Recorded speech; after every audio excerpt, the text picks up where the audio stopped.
In this video today we will see how we can play YouTube videos in background while turning off your screen.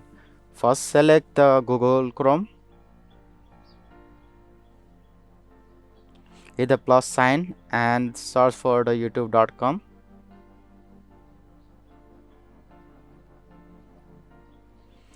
Then in the upper right hand side there is 3 dot, click it and turn on the desktop side mode.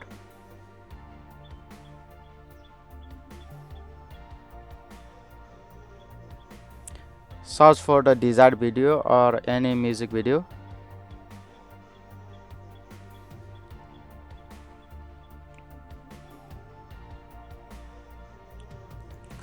Select the video.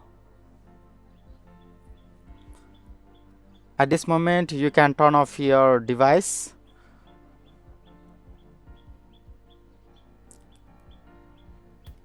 And you can see there is the notification of Google Chrome for playing the video. Hit the play button. The music will start playing. The next video will automatically play when one finishes.